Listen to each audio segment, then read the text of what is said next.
Welcome back to News Talk, everybody, here on News Channel 8. I'm Bruce DePoit, delighted to have to my left, and she's with us every month at this time, D.C. Police Chief Kathy Lanier. Phone lines open for your questions and comments. If you'd like to talk directly with Chief Lanier, and it's amazing, everywhere you go, someone asks you something about some issue that is of concern to them. Take advantage of that opportunity for you right here, right now. If you're watching live in the 11 o'clock hour, join our conversation with Chief Lanier at the number that we've posted to the bottom of the screen, 703-387-1020. We'll go to the phones as your questions and comments come in. Summer, people are outside, people are in outdoor restaurants, the classic sort of venue that people in your line of work often refer to as soft targets. You're working with the restaurant community in the District of Columbia, I believe, to get people thinking about the vulnerability that we have in an open society when we're all moving about and out in the public, and what they should be thinking about and doing to what sort of thinking they should be engaging in. Mm-hmm. In fact, we really ramp up our efforts in the spring going into summer.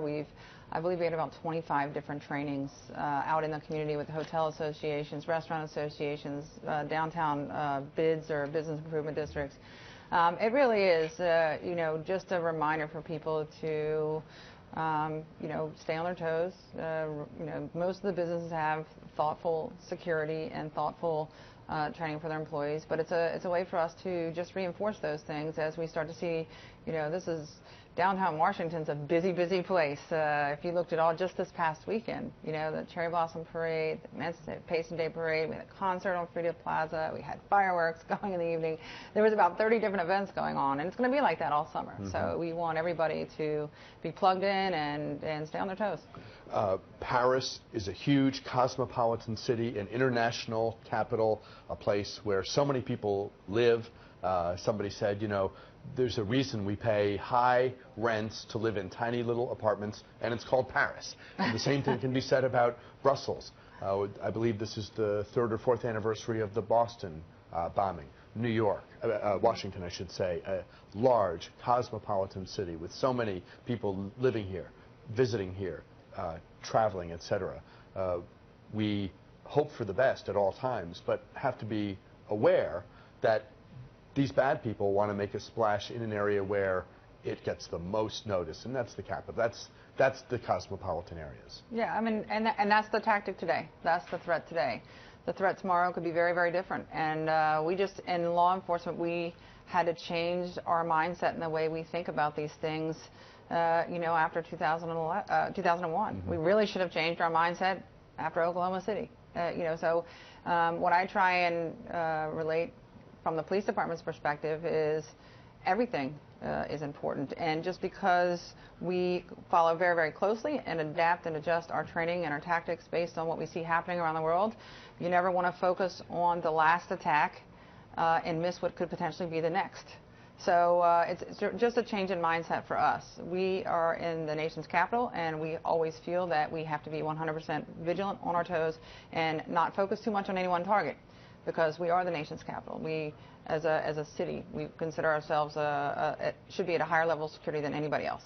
When a threat is theoretical, as opposed to something that has happened, and now we all get that, planes going into buildings or blowing up a soccer stadium or whatever it is. When there's something about needing to see something almost to understand that it's real. In terms of convincing the public and political decision makers and people who budget and bring resources to a potential threat, is it harder when we know about it and that it could happen, as opposed to? Actually, it's a very insightful question. That is the hard part. That is the challenge. I mean, the public in general, and no matter what city you're in, is more worried about being the victim of a crime than the victim of a terrorist attack. And the public in general, with that in mind, is the ones that vote and are the constituents, the people who make policy and who allocate budgets. So a lot of people overlook the point that you just made, that sometimes when something bad happens, then there's a reaction, policy and budget-wise. But that needs to be a constant, every day, all the time, and we have to fight to make that point always. We have people lining up to talk with Chief Lanier on the news on the line. Let's start to take some of the calls. Everyone, please stay on the line. I can get to all the calls. Ed in Bethesda, you're first. Hello, and go ahead. Good morning, Bruce. Hi, Ed. And good morning, Chief Lanier. Hi, Ed. How are you? Fine, and you? My question is, how many concealed weapon permits have been issued in D.C.? Who controls it? And how many have been issued in the last year, let's say? Thank you, Ed. So specifically on concealed carry, which is a change in the D.C. law that occurred a little over a year ago, who controls it is the law controls it. So the City Council passed law that set forth very specific requirements that you would have to provide in order to be eligible. So everybody that has requested a concealed carry permit that meets that eligibility is issued a permit. So I actually issue the permits from the Metropolitan Police Department, or I should say from the police department. Our security officer management branch issues those permits. But the law really dictates who's eligible and who's not eligible. My job is to make sure that the eligibility requirements that are set forth in the law are met, and then we issue. I haven't looked at the number today, but there are probably in the neighborhood of 70 or so concealed carry permits that have been issued, and not all of them are D.C. residents. So we have about a mix of half and half. Ed, thank you very much for the call. Kimberly, stand by. We'll pick up on line 2 in a moment to speak with you, so please stay right where you are. And we have other lines open behind Kimberly at 703-387-1020. We've seen some remarkable video in the last couple of weeks, Chief. These ATV operators that will get together with a lot of other people and drive not just in a recreational or fun way where you're like, yeah, I get that looks like a fun thing to do. Some of it is clearly dangerous, reckless, and maybe even terrorizing other people who are on the road, abiding by the rules of the road. Can you talk about what you're after there? Sure it is. You know, we did a press conference 2 weeks ago, and I was just floored at the overwhelming response. I mean, really, I do a lot of putting out public information, asking for help from the public. I'm always very pleased at the response we get from our community. But when we got together with police chiefs from around the entire tri-state area, and we put out photographs of 245 individuals that we know have been involved in multiple incidents where, I mean, severe public safety issues and criminal acts even. The response was overwhelming. We got hundreds, I mean, literally the same day we did the press conference, hundreds of tips and folks calls recognizing the people in those videos. We have confirmed identities on nearly 100 already. We have another group of, I don't know what the exact number is, but a pretty large group that has contacted either us or the prosecutor's office that are willing to come in and turn themselves in to surrender the bikes. Because, you know, as I said in the press conference, not everybody in this group, they're not just bad people. What they're doing is bad because now they're putting people's lives at risk. They surrounded an ambulance with a critically ill child in it and blocked that ambulance from proceeding. That doesn't add up for anybody. It doesn't add up for anybody. They've injured 2 police officers that we're aware of. So, you know, we don't mind people having fun and using these ATVs, but there are places in the suburbs where you can go use those things, and the tracks in the woods where they're designed to be used. In the Washington, D.C. metropolitan area is not a place for those things to be used. So we're going to get warrants, and we're going to go and seize those bikes. Underscoring everything you just said, when you put out 245 photos, I was struck by the extent to which you believe this is a problem.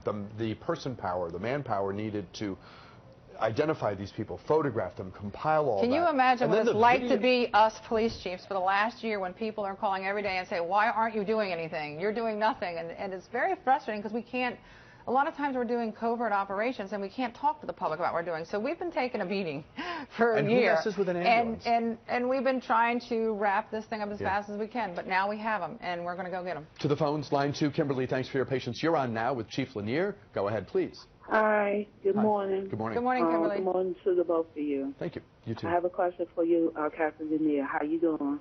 Good. How are you, Kimberly?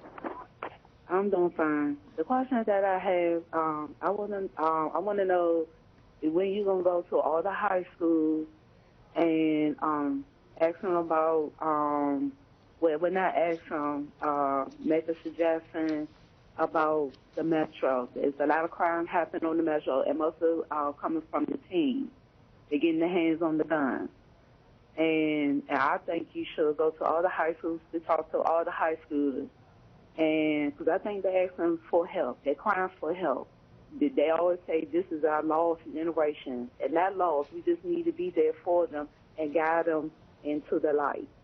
And my second question. Hang on one second, Kimberly. You've put such a good question on the table, and I'm up on the clock a bit. I do want to give the chief a chance to respond. A lot of people don't realize that we do programming in the D.C. public schools and public charter schools as well. Our school resource officers do a lot of programs in the schools talking about illegal guns, talking about, I mean, everything from younger elementary school children to things like stranger danger and all of those things, up to the dangers of guns, drugs, and gangs.